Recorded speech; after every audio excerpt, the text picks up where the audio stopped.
Boa noite a todos. Você pode abrir sua Bíblia comigo no livro de Marcos, Evangelho de Marcos, capítulo 5, dos versos de 1 a 20 é o que nós leremos esta noite. Evangelho de Marcos, capítulo 5, versos de 1 a 20. Se for o que você tem em mãos, pode abrir também no seu celular, no seu tablet, aquilo que você tiver. O importante é que leiamos juntos a palavra do Senhor. Evangelho de Marcos, capítulo 5, versos de 1 a 20, dizem assim: Chegaram então ao outro lado do mar, a terra dos Gerazenos. Assim que Jesus saiu do barco, um homem possesso de um espírito impuro veio dos sepulcros ao seu encontro. Esse homem morava nos sepulcros, nem mesmo com correntes alguém era capaz de prendê-lo. Porque ele havia sido preso muitas vezes com algemas e correntes, mas as correntes eram quebradas por ele e as algemas despedaçadas. Ninguém tinha força para dominá-lo. Noite e dia ele andava sempre gritando e ferindo-se com pedras pelos sepulcros e pelos montes. Ao ver a Jesus de longe, correu e prostrou-se diante dele, clamando em alta voz: Que tenho eu contigo, Jesus, Filho do Deus Altíssimo? Rogo-te por Deus que não me atormentes. Pois Jesus lhe dissera: Sai desse homem, espírito imundo. E perguntou-lhe: Qual é teu nome? E ele lhe respondeu: Meu nome é Legião, porque somos muitos. E rogava-lhe muito que não os enviasse para fora da região. Uma grande manada de porcos pastava perto dali num monte. E os demônios rogaram a Jesus, dizendo: Manda-nos para aqueles porcos, para que entremos neles. E ele assim lhes permitiu. Então os espíritos imundos saíram do homem e entraram nos porcos. A manada, que era de uns 2.000 animais, precipitou-se pelo despenhadeiro no mar, onde todos se afogaram. Os que cuidavam dos porcos fugiram e anunciaram essas coisas na cidade e nos campos. E muitos foram ver o que havia acontecido. Quando se aproximaram de Jesus, viram um endemoniado, o que fora possuído pela legião, sentado, vestido e em perfeito juízo, e ficaram com medo. E os que tinham visto aquilo contaram-lhe o que havia acontecido ao endemoniado e aos porcos. Então eles começaram a rogar a Jesus que se retirasse do seu território. Quando Jesus entrou no barco, o homem que fora endemoniado pediu-lhe que lhe permitisse acompanhá-lo. Jesus, porém, não lhe deu permissão, mas disse-lhe: Vai para casa, vai para tua família e anuncia-lhes quanto o Senhor fez por ti e como teve misericórdia de ti. Ele se retirou e começou a divulgar em Decápolis tudo quanto Jesus havia feito, e todos se admiraram. O Evangelho de Marcos nos conta que, nesse momento do seu ministério, o Senhor Jesus Cristo está viajando pelo interior do país. E eles utilizam o Mar da Galileia para viajar. O Mar da Galileia, na verdade, não é um mar, mas sim um grande lago. Como eles não têm muitos ali na região, para eles aquilo era, de fato, um mar. E ele e seus discípulos estão viajando de barco pelo lago, pelo Mar da Galileia. E eles vão, então, para cidades que ficam à beira. Ora, eles pregam à beira da praia, realmente. Em outros momentos, eles vão até as cidades mais próximas e pregam ali o Evangelho do Reino de Deus. A boa notícia de que o Reino de Deus é chegado no mundo e a salvação está disposta a todo aquele que crer no Senhor Jesus Cristo. Mas neste momento, no capítulo 5 que nós lemos, acontece algo diferente. Eles saem da região da Galileia e vão para uma cidade chamada Gerasa, que não fica na região da Galileia, mas fica numa região chamada de Decápolis. Você deve lembrar que Deca significa 10 e Poli significa cidade. Uma região de 10 cidades fora do contexto judaico. Nós não estamos mais agora falando do país da Judéia, não estamos mais falando do país do Senhor Jesus. Nós estamos falando agora de um outro povo, um povo que não conhecia, muitas vezes, a lei do Senhor e tudo mais. E eles se aproximam, então, dessa cidade, eles chegam até lá, de barco, para pregar em uma das cidades dessas 10, chamada Gerasa. E o texto nos conta que logo que eles saem, então, do barco, um homem possuído por demônios se aproxima do Senhor Jesus Cristo. E o interessante é que esse homem possuído, não apenas por um demônio, mas segundo a Bíblia, segundo o texto que nós lemos, por uma legião de demônios, chega e se prostra diante do Senhor Jesus Cristo. O texto nos conta o estado deplorável que esse homem se encontrava por conta da sua condição. Ele estava sujo, Ele estava cheio de feridas. Ele nem sequer relembrava mesmo a visão de um homem. Parecia mais bicho, porque era assim que ele vivia, como bicho. Vivia nas cavernas, se escondendo, se sujando, se machucando, vivia no meio da sua própria sujeira. Esse é o estado de uma pessoa endemoniada. É assim que esse homem está. Mal pouco lembra um verdadeiro ser humano. Mas tão somente no momento em que ele vê o Senhor Jesus Cristo, ele cai de joelhos perante o Senhor. E isso já nos aponta para um detalhe muito importante da história do Senhor Jesus Cristo. Que não importa o poder que o mal tenha, não importa a quantidade de demônios que se tratem, não se importa de que tipo ele seja, perante o Senhor Jesus Cristo, o Filho do Deus Altíssimo, eles não podem nada, senão se prostrar de joelhos e suplicar. O Senhor Jesus Cristo vê o estado daquele homem e se penaliza pelo que ele está sofrendo por estar endemoniado, por estar sob controle daqueles demônios. E ele diz àqueles demônios que se retirem. E contraditoriamente, aí é um detalhe muito importante, os demônios que atormentavam esse homem pedem ao Senhor Jesus Cristo que não os atormente. Percebe? Eles atormentavam o homem e o levavam a uma condição absolutamente deplorável. Mas eles pedem a Cristo que não os atormente. E aqui é um detalhe importante nessa história. Nos ensina sobre a lógica do mal. O mal só consegue pensar no seu próprio bem, sem se importar com o bem do outro. Convém que eu não seja atormentado. Se o outro está sendo, se o outro sofre, pouco importa. E aí a gente se depara com um pouco daquele mal que habita dentro de cada um de nós, não é mesmo? Porque nós vivemos nossas vidas cuidando para que não sintamos mal, cuidando para que não sejamos atormentados, cuidando para que não passemos necessidade. Se o outro passa, paciência. Mas vamos voltar ao texto, isso é assunto para outra reflexão. O fato é que os demônios pedem ao Senhor Jesus Cristo que não os atormente. E o Senhor Jesus Cristo de fato não é de atormentar os seus inimigos. Antes ele tem misericórdia para com os seus inimigos. E ele diz então, tudo bem, vocês querem ir àquela manada de porcos, podem se retirar dele e ir para ela.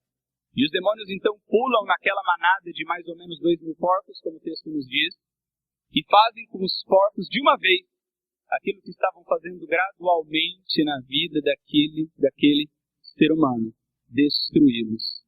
Eles estavam destruindo a vida daquele homem gradativamente, e o fim era a morte para aquele homem. Mas então eles fazem isso de imediato com aqueles porcos. E os porcos então são compelidos a se jogarem no precipício e morrerem afogados. É o que acontece. Algumas pessoas que estavam próximas ali, pastoreando talvez aqueles porcos, veem tudo aquilo e apavoradas saem correndo e contam na cidade tudo aquilo que aconteceu. E as pessoas veem, não é possível que isso tenha acontecido. E elas vêm correndo para ver que perturbação toda foi aquela. E que relatos eram aqueles que chegaram aos seus ouvidos. E chegando ali, eles veem aquele homem que todo mundo conhecia na cidade, que todo mundo conhecia na região já há vários anos, que não era bem gente, mas era um bicho que vivia na caverna e se sujava, e se sangrava, e vivia daquela maneira deplorável, e percebem aquele homem sentados aos pés de Cristo, vestido em pleno juízo, conversando como um ser humano normal. E eles olham aquilo tudo e se assustam. Se assustam porque aquilo foge à compreensão deles. Eles nunca viram ninguém que era capaz de conter aquele homem. Nunca viram alguém que era capaz de curar aquele homem. Nunca viram alguém que era capaz de prender aquele homem. Nada era capaz de contê-lo, de mudar o seu estado. Mas de repente veio alguém, falou com aquele homem, e simplesmente a vida dele estava completamente mudada. Isso fugia da compreensão deles, como era possível que isso acontecesse. Então eles se assustam com isso. Mas percebendo então o que havia acontecido com os porcos, eles não apenas se assustam, mas eles se revoltam. Os porcos criados ali naquela região tinham um papel fundamental na economia da cidade. Você deve saber bem que os judeus consideram porcos absolutamente imundos. Eles não comem, eles não tocam e eles não criam porcos. E naquela região havia muitas legiões romanas. E uma das comidas preferidas dos romanos eram os porcos. Essa cidade provavelmente abastecia legiões urbanas e ganhava bastante dinheiro suprindo as pessoas de porcos. A base da economia dessa cidade provavelmente era dos porcos. E eles revoltados pelo custo do quanto eles perderam, pelo bem financeiro que eles perderam com aquilo, pedem a Jesus que se retire dali. E Jesus, você já deve saber, ele não é de chegar arrombando portas. E ele não é de chegar se impondo, ainda que ele pudesse fazer. Mas a Bíblia nos diz que antes ele prefere bater a porta e quem quiser abrir a ele, então ele adentra. O Senhor Jesus Cristo não é de se impor. Então ele acolhe o pedido e diz, tá bom, vocês querem que eu vá embora? Eu vou. Nesse momento o homem que foi curado por ele, que foi liberto da legião de demônios, do ninho de demônios que habitava dentro dele, ele pede ao Senhor Jesus Cristo que o deixe segui-lo. E surpreendentemente, diferente do que nós imaginaríamos, o Senhor Jesus Cristo diz, não, fica em casa. Faz o seguinte, vai para casa, vai para a tua família e conta a essas pessoas como o Senhor teve misericórdia de ti e o que o Senhor fez para te libertar. E a história nos conta, se você olhar aí no verso 20, que ele se retirou e fez isso mesmo. Foi para casa, testemunhou aos seus familiares, e não apenas aos seus familiares, mas a toda a cidade. E não apenas a sua cidade, mas a todas aquelas 10 cidades da região. Sobre como o Senhor teve misericórdia dele e como o Senhor o havia libertado. Sabe, essa história é tão fantástica que há muita gente que não acredita que ela existiu. Há inclusive muitos teólogos, historiadores, arqueologistas especializados nos textos antigos da Bíblia que não acreditam que ela realmente existiu aqui, pelo menos como o texto conta. Acreditam que ela é, na verdade, um mito contado para se criticar o Império Romano. Porque há dentro desse texto algumas questões simbólicas para a época. Porcos, por exemplo, era um animal símbolo do Império Romano, pelo menos de algumas legiões do exército romano. E olhando para essas questões, eles dizem, não, essa história não teria como acontecer dessa maneira como aconteceu. Na verdade, ela é um mito para se fazer uma crítica à oposição romana sobre o povo judeu. Mas se vocês me permitem, eu discordo deles. Eu acredito piamente que essa história aqui existiu e aconteceu dessa maneira. Sabe por quê? Porque ela aconteceu comigo. Mas não só comigo. Porque ela aconteceu com muita gente que eu conheço e que está aqui hoje. Acontece que ela também aconteceu com os nossos batizandos.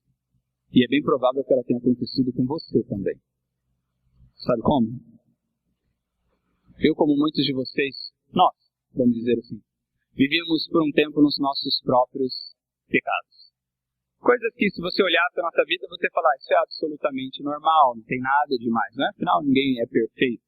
Nós vivíamos fazendo as coisas que todo mundo faz e justificando para nós mesmos como todo mundo justifica. Não, isso aqui não é nada demais, eu não mato, eu não roubo, eu não faço mal a ninguém. As coisinhas que eu faço são aquelas coisinhas normais que todo mundo faz, né? Mas é a vida, simplesmente. Sabe? Aqueles pecadinhos de todo dia que não fazem mal a ninguém. Mas um dia o Espírito Santo começou a trabalhar nas nossas vidas e nos mostrar que mesmo que aqueles pecados que não parecem que fazem mal nenhum, na verdade nos corroem por dentro, nos contaminam e nos envenenam por dentro. E gradualmente nos levam à morte. Não só à morte espiritual, mas contaminam a nossa vida e levam nossos próprios relacionamentos, a nossa vida à destruição. Mesmo aquilo que parece absolutamente inocente, que todo mundo faz. O Espírito Santo começou a nos mostrar isso. E começou a nos mostrar como, ainda que parecessem absolutamente normais esses pecados, eles na verdade estavam nos levando a um caminho de destruição. Destruição das nossas vidas e destruição das nossas almas. Nós começamos a perceber, por exemplo, que algumas das decisões, dos desejos que nós tínhamos, e coisas que nós fazíamos por decisão própria, simplesmente porque eram a expressão da minha liberdade. Eu tenho liberdade para fazer isso, então eu faço porque eu posso. É simplesmente curtir a vida. Coisas pequenas que começaram como decisão própria, estavam, na verdade, decidindo por nós. Coisas que nós dizíamos, quando eu quiser eu paro, na verdade, não conseguíamos parar quando nós quiséssemos. Decisões que nós fazíamos, agora nos faziam. Coisas que antes eram expressão da nossa liberdade, agora estavam nos escravizando diariamente. Percebemos isso porque tentamos muitas vezes parar. Alguns de nós chegaram à conclusão de que estávamos andando em caminhos errados e vivíamos uma vida completamente errada, e decidimos, não pode ser assim, eu vou parar com isso. A partir de hoje eu não sou mais assim e eu não faço isso. E tomamos essa decisão. E sabe o que aconteceu nesse dia? Absolutamente nada. Nada. Porque percebemos que não controlávamos mais os nossos próprios pecados. E sim, os nossos pecados nos controlavam. Nós não mandávamos mais neles. Eles é que mandavam em nós. Eles simplesmente nos possuíram. E não havia nada que nós pudéssemos fazer pelas nossas próprias forças para nos libertar deles. Percebe? Coisas que a princípio nós dominávamos e agora dominavam sobre nós. Controlavam as nossas atitudes. Coisas que nós dizíamos não faremos mais. Simplesmente fazíamos porque não resistíamos e não éramos mais capazes de controlar nem mesmo as nossas próprias vontades. Estávamos possuídos pelo pecado que nós abrimos as portas em nossas próprias vidas. Éramos escravos daquilo que começou simplesmente como um nada a ver, como uma expressão da nossa liberdade, como um desejo que nós queríamos fazer. E aí então, nós percebendo o mal que isso não fazia, dissemos, vamos parar com isso. Não, isso não convém para a minha vida, isso não está fazendo bem para mim, isso não está fazendo bem para os meus relacionamentos, não está fazendo bem mais para mim como fazia no início. Decidimos que é parar. E alguns buscaram filosofias de vida, conhecimento, alguns buscaram pessoas que os ajudassem, alguns começaram até a vir à igreja dizendo, eu preciso conhecer o que se fala aqui porque eu quero me tornar uma pessoa melhor e eu quero deixar esses maus hábitos da minha vida. E sabe o que aconteceu? Nada. Absolutamente nada. Mas aí então o Senhor Deus dos altos céus teve misericórdia de nós. E nos revelou o Senhor Jesus Cristo. O Senhor Jesus Cristo veio a nós e teve misericórdia de nós. E Ele, tão somente Ele, pelo seu poder, pela sua bondade, pelo seu amor, expulsou de nós tudo aquilo que estava sobre nós, que nos escravizava e que estava nos destruindo gradualmente. Pelo Senhor Jesus Cristo e pelo seu poder é que nós fomos libertos daquilo que nos escravizava e que estava nos destruindo. Que olhar de fora para as nossas vidas e achar que não, é uma pessoa normal, é uma pessoa absolutamente livre, olha para os pulsos, olha para os pés, não há nenhuma corrente que aprisione essas pessoas, são pessoas livres. Mas porque não conseguiam ver que na verdade a nossa prisão não era física, não havia cadeias físicas que nos prendessem, havia tão somente cadeias espirituais que nos arrastavam para o inferno. Mas o Senhor Jesus Cristo teve misericórdia e nos libertou. E a partir daquele dia, vários de nós aqui, pessoas que estão aí sentadas do seu lado, descobriram o prazer que é viver assentado aos pés de Cristo. Foi o dia em que o Senhor Jesus Cristo expulsou todas essas coisas da nossa vida, que nós retomamos o nosso perfeito juízo. E entendemos como vivíamos antes, e que não podíamos mais viver da mesma maneira. Nos assentamos aos pés de Cristo e começamos a nos alimentar dele, das suas palavras. As palavras de Cristo que nutriam agora o nosso próprio corpo. Não havia mais cadeias sobre nós. O pecado não mais controlava as nossas vidas e não nos destruiria nunca mais. Fomos libertos por Cristo e estávamos assentados aos pés dele. Percebe? Essa não é uma história do passado. Essa é uma história do presente. Essa é uma história que aconteceu lá no passado, mas que continua acontecendo.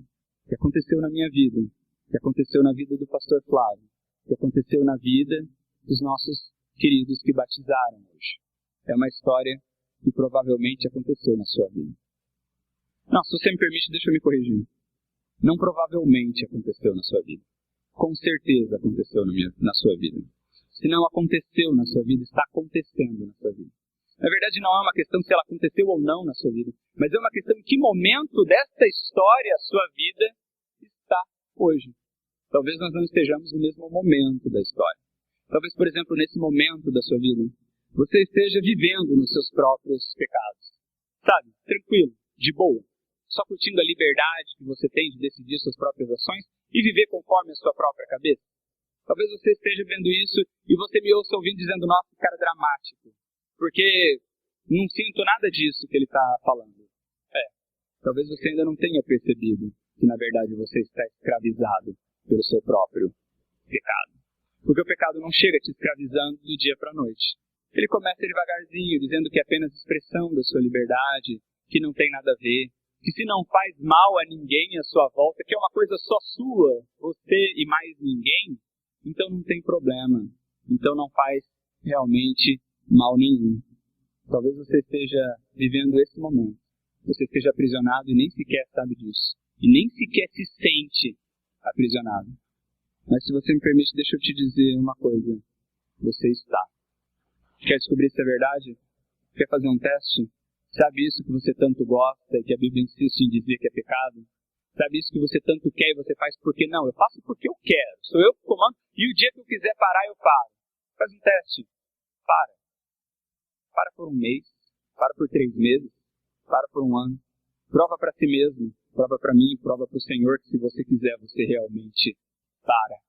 Eu acho que você vai se surpreender e vai descobrir que não.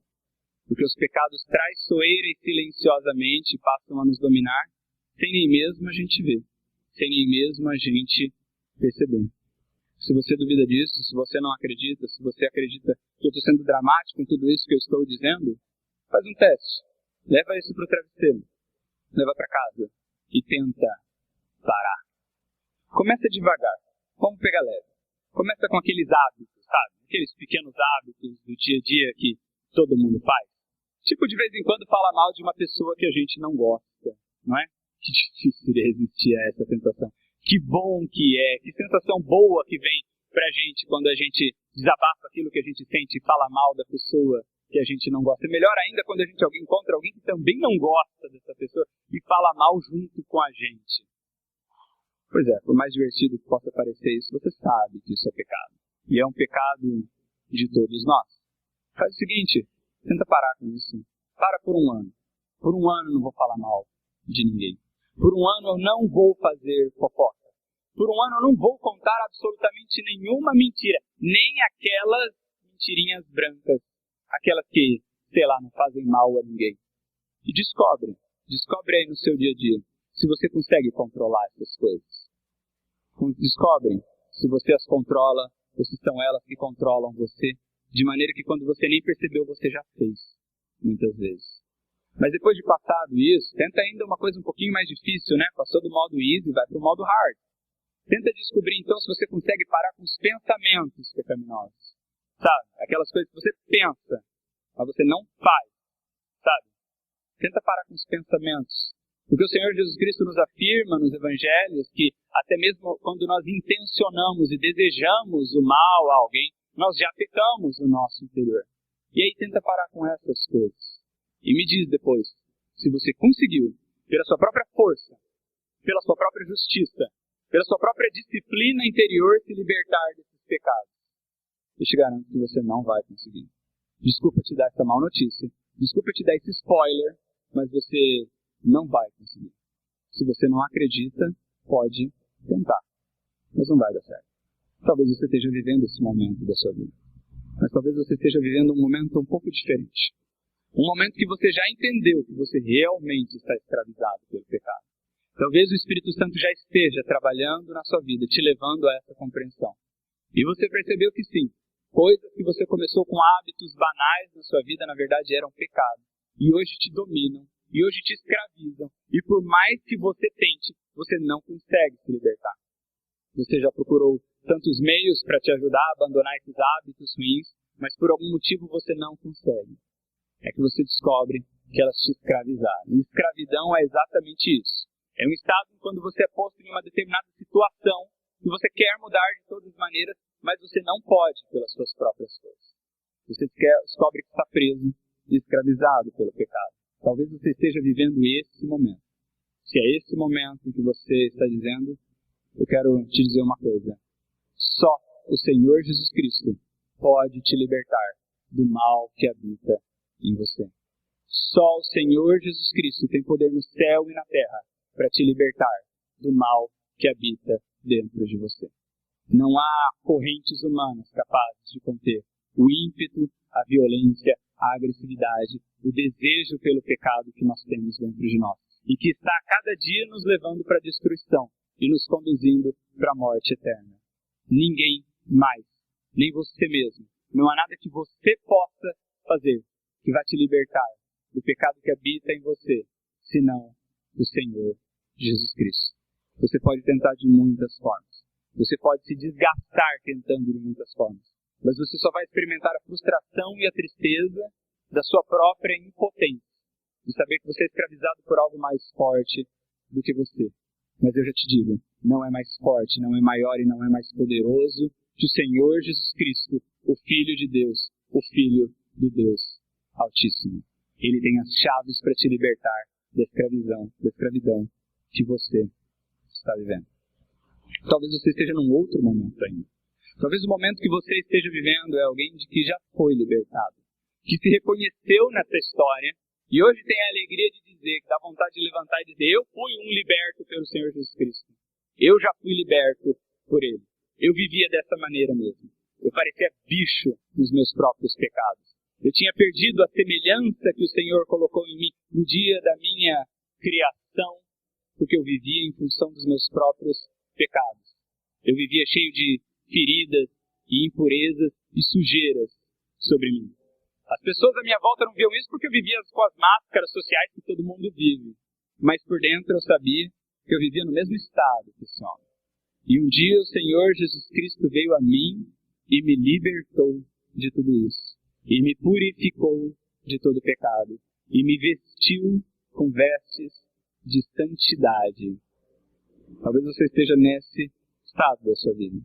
Senhor, eu quero te chamar a atenção para o verso 19. Em que o Senhor Deus diz para este homem, olha, volta para a tua casa, volta para os teus queridos e conta a eles como o Senhor Deus teve misericórdia de ti e te libertou. Percebe? Alguns dos nossos amigos, queridos, que foram batizados aqui hoje, deram testemunho de que vieram a conhecer o Senhor Jesus Cristo e ter um encontro libertador com o Senhor Jesus Cristo. Porque filhos, porque amigos, porque pessoas que eles amavam vieram a eles e contaram a eles como eles mesmos haviam sido libertos pelo Senhor Jesus Cristo. Como que dizendo, o Senhor Jesus Cristo me libertou, vocês também podem ser libertados. E hoje eles desfrutam da alegria de terem sido libertos pelo Senhor Jesus Cristo. As cadeias que os prendiam, e muitas vezes eles nem sabiam que estavam presos, foram quebradas pelo Senhor Jesus Cristo, pela sua misericórdia e pelo seu amor. Amém? Vamos orar? Quero te convidar a que feche teus olhos e ore conosco. E pergunte ao Senhor qual é o momento da sua vida que você se encontra. Qual é o momento dessa história? Você já foi liberto pelo Senhor Jesus Cristo? Glória a Deus por isso. Volte para casa. Conte às pessoas da sua família o quanto você foi liberto. Conte às pessoas do seu bairro, da sua cidade e das 10 cidades à sua volta. Como o Senhor Jesus Cristo te libertou das suas cadeias. Mas, se você ainda não se entregou ao Senhor Jesus Cristo, eu quero te pedir que não apenas feche seus olhos e ore, mas eu quero te convidar a entregar a sua vida a Ele. Entregar-se a Ele, se prostrar diante dEle, dizendo, Senhor, me liberta, porque eu já entendi que eu estou escravizado e que a minha escravidão vai me destruir se o Senhor não tiver misericórdia de mim. É de Ti que eu preciso. Só Tu tens as palavras de vida eterna. E se não for por Ti, eu serei destruído. Se você sente isso em seu coração, se você sente o Senhor Jesus Cristo estendendo a mão e te convidando para te libertar, eu quero convidar você que dê um passo de fé e venha aqui à frente, porque nós queremos te conhecer. Não para te constranger que eu peço isso. As pessoas estão abaixadas, orando, e ninguém está prestando atenção quem vem aqui à frente. Nós estamos te convidando a vir aqui porque eu quero te conhecer. Eu quero olhar nos seus olhos e te contar de como o Senhor Jesus Cristo me libertou e libertou tantos de nós, para dizer que o Senhor Jesus Cristo pode e quer te libertar. Eu quero que você venha à frente para a gente te conhecer e a gente poder caminhar com você. Se você ainda está em dúvida, se você tem medo de se entregar a Ele, medo do que Ele pode fazer na sua vida, eu quero te conhecer e quero poder te dizer isso. Nós queremos, como Igreja Batista Belo Horizonte, te acompanhar nessa caminhada. Queremos te ensinar como. Queremos estar com você. Então, eu quero te convidar que venha à frente. Se você ainda que tenha receios em seu coração, venha à frente, nós queremos te dar um abraço. Queremos te passar um pouquinho de segurança nesse passo. Se entregue ao Senhor Jesus Cristo. Ele é o único que pode te libertar. Pai, nós estamos diante de Ti e queremos nos prostrar diante de Ti, Pai. Estamos diante de Ti com corações verdadeiramente prostrados, porque o Teu amor e o Teu poder, não apenas sobre nossas vidas, mas sobre todo o universo, nos constrange, nos apequena, Pai. Queremos nos prostrar diante de Ti, porque só Tu és Deus. Só Tu tens as palavras de vida eterna e tem todo o poder na terra e no céu, Pai. Nós queremos nos entregar a Ti e ao Teu poder. Queremos suplicar humildemente que o Senhor nos liberte daquilo que nos aprisiona, ainda que às vezes nem saibamos que estamos aprisionados, Pai. Mas, Pai, livra-nos pelo poder do Senhor Jesus Cristo de todo o pecado. Revela o Senhor Jesus Cristo aos corações que não o conhecem ainda, Pai. Pai, dá coragem àqueles que precisam se entregar a Ti. Dá compreensão àqueles que não percebem o peso dos seus próprios pecados, Pai. Pai, liberta-nos. Nós Te louvamos e Te agradecemos, porque muitos de nós fomos libertos pelo Teu amor, pela Tua graça e pelo Teu poder. E pedimos, ensina-nos a testemunhar do que o Senhor fez por cada um de nós, para que mais pessoas venham a Te conhecer, mais pessoas sejam libertas pelo poder do Senhor Jesus Cristo. É no nome dele que nós oramos. Amém.